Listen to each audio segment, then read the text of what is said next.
What's going on, guys, and welcome to another Doctor Who video. Today I'm going to be ranking all of Series 6's episodes from worst to best. Series 6 is where I think the show started to decline in quality. The story arc was quite a lot different from what we'd seen previously. Most of the episodes were average at best. Remember, this is my opinion, but I'd love to hear yours in the comments below. Anyway, let's get started. Number 13. Let's Kill Hitler. This is the first episode after the mid-series break they decided to do for Series 6, and it's not a great return. Let's Kill Hitler is purely there to start River Song's life after she was revealed as Amy and Rory's daughter in the previous episode. We get information that Mel's, a childhood friend of Amy, is actually her daughter, and she regenerates into River in this episode. I actually didn't mind River Song before this episode, but after watching it, she becomes one of my least favourite characters. Apparently she was born to kill the Doctor, so when she meets him, that's her primary objective. This wouldn't be a problem, but Stephen Moffat makes her really annoying and childish in the story. I understand it could be to do with just regenerating, but it's just irritating. Alongside this, we have the whole Tesselector thing, which I just didn't care for by this point. The day is saved when River uses all her regenerations to heal the Doctor after poisoning him, but apparently Amy and Rory just saying, "The Doctor's great," is enough evidence for her to do this? Number 12. The Wedding of River Song. This is the finale for Series 6, and it doesn't end the series well. We go back to the Doctor being killed in the impossible astronaut, but this time River refuses to do it, causing time to stop and make every moment in time happen simultaneously. This also makes people forget things, as Amy and Rory think they don't know each other. We later found out that Madame Kavarian and the Silence have set this whole thing up, and the only way for time to resume is for the Doctor and River to touch, sending them back to the Doctor's death.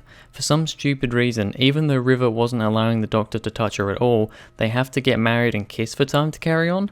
What? Why? This was clearly just Moffat trying to progress River's character on.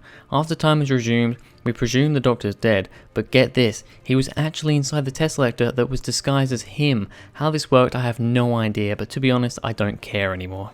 Number 11. Closing Time. This episode isn't very good, but definitely nothing compared to the last two piles of crap. We get a sequel for Craig Owens, but this time the Doctor and Craig are up against the Cybermen. Basically, the Doctor traces some electrical disturbances around a department store, so goes investigating. They both get teleported to a Cyberman ship, but the Doctor manages to reverse it and get them back. They eventually get captured by the Cybermen and Craig is converted. At least, he should have been, but apparently the sound of his baby son crying, causing his emotions to run wild, can reverse the conversion. This in turn sends emotion into the Cybermen and the ship explodes, just in time for the Doctor and Craig to escape. Having a villain destroyed by love is something I've always hated, and this is probably the worst time it's done. It's also a very similar ending to Craig's previous story, The Lodger, where his love for Sophie saves the day. A bad story, but the Cybermats were pretty cool. Number 10. The Doctor's Wife. This one seems to get a lot of love by fans, and I really don't see why. It's basically about a sentient asteroid called House, which can put itself into pieces of technology. He removes the TARDIS's soul and takes over the TARDIS for himself. In this process, the TARDIS's soul is put into a woman called Idris. Now, I like the concept of the TARDIS becoming human, but she comes off as a little annoying, especially at the start. Anyway, Amy and Rory get trapped in the TARDIS with House and are forced to run around the corridors. I love these scenes, and Rory aging after getting trapped behind a door is amazing. The Doctor and Idris then build a TARDIS from a junkyard of dead TARDISes, and although in Series 2 it was said TARDISes are grown, not built, I can make an exception here because of the dead ones. The only other thing that really annoys me is the fact that apparently Amy and Rory know how to work the 10th Doctor's TARDIS. That didn't work for me, but all up, this episode was just average. Number 9. The Curse of the Black Spot. This episode seems to get a lot of hate, but I just see it as average. The story is about some 17th century pirates who are being haunted by the Siren, a creature who marks people with the black spot after they've been injured. It comes out of the water and trances its victims into going towards it. Slater found out that this creature doesn't just come through water, it's anything with a reflection. The captain of the ship, Henry Avery, finds his son has snuck aboard and he eventually gets taken by the Siren. Rory also gets a cut and the Doctor and Amy have to hold him back from going to the Siren. Eventually, however, he falls in the water. The Doctor then believes that it is not killing these people, but actually helping them, so he convinces Amy and Avery to cut themselves and go to the Siren. I personally like the fact that it was just trying to help people, and the part where Amy revives Rory is great. The ending where the pirates fly off in the spaceship is a little silly though, and it slightly detracts from the already average story. Number 8. The Almost People. This is part 2 of the two-part Ganger story, and it's actually not bad. It starts off where part 1 left off with the cliffhanger that was the Ganger Doctor. I like how through a lot of the story, much like Amy, we think we know which Doctor is real, but it turns out we don't. I liked that and thought it was a nice touch and added some interesting dialogue. Most of this episode is people just running around, but we also get to see Jennifer's ganger transform into a monster. Now this is the main problem I have with this episode. The ganger monster looks absolutely terrible and resembles the Lazarus monster from series 3 in a lot of ways. It didn't look scary, it just looked stupid because it was basically a human face on a bad CGI body. I also didn't like the resolution to this episode. The Doctor basically just uses his sonic screwdriver and the gangers are turned to liquid. I thought it was a bit of an anticlimactic ending to an otherwise pretty decent story. Number 7. The Girl Who Waited. Now this episode is interesting because it only uses the main cast of the Doctor, Amy and Rory. They land on the planet Apalachia, but the Doctor doesn't realise there's a deadly disease going around. The Doctor and Rory go out one door when they step out of the TARDIS, but Amy accidentally goes out the other. This traps her in an accelerated time stream. The Doctor realises he can't go and help her because the disease affects people with 2 hearts, so he sends Rory with a glass lens that will show where Amy is. While searching for her, Rory finds Amy, but she's been waiting for them for 36 years and has aged. This then adds a really good concept where younger Amy, who can communicate through the lens, has to convince older Amy to help get her back. Karen Gillan gives her best performance so far with these scenes. I love the part at the end where the Doctor locks older Amy out of the TARDIS and Rory has to decide which Amy to leave, although he does come off a little bit annoying. Number 6. The Rebel Flesh. This is the first part of the 2-part Ganger story and I think it's the better part.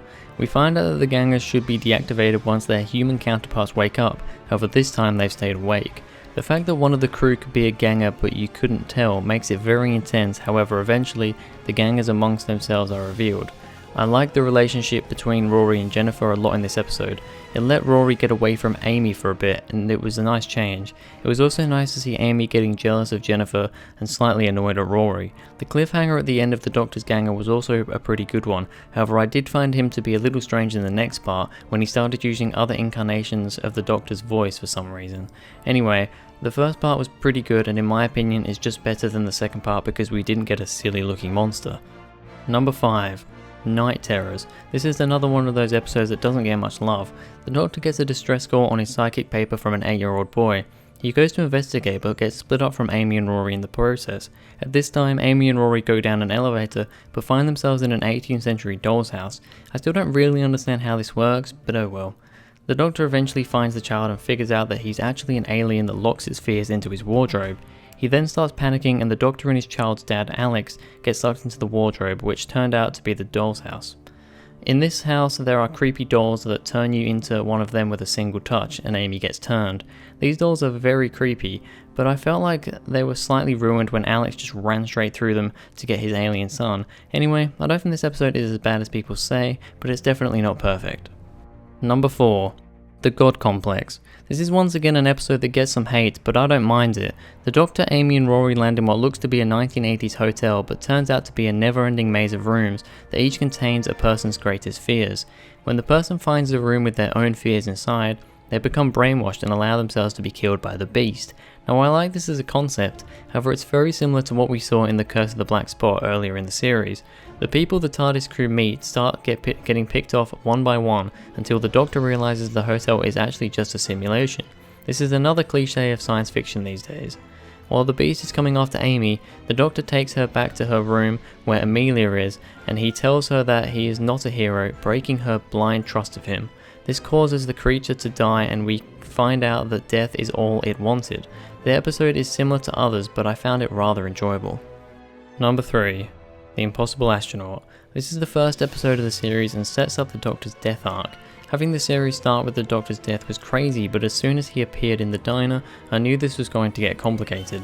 The scenes with the Doctor in the Oval Office were great, especially when he gets caught by President Nixon and Canson. At this point, the Doctor is trying to find out who the girl is who's talking to Nixon on the phone, but at this same time, Amy sees one of the Silent. We find out that the Silent can only be seen when you're looking at them, and you forget about them as soon as you look away. This is a bit of a similar trait to the Weeping Angels, but I still think it works. Eventually, the Doctor finds the location of the little girl, so they go to find her. River and Rory find a control room similar to the one in the lodger, but don't realise they are surrounded by the Silence. The episode ends on the astronaut being shot by Amy, and it turns out it's the little girl. Number 2. Day of the Moon. This is the second part of the two-part opener and does a lot that I like. It starts off with Kansan killing Amy, Rory and River, but we found out he's actually just trying to get them all to the doctor. I thought these scenes were great and I especially liked Amy and Rory running away with the marks on their skin. The doctor then plants a recording device in everyone's hands so they can record their encounters with the Silence. Amy then gets captured by the Silence, but Kansan manages to shoot one of them and injure it.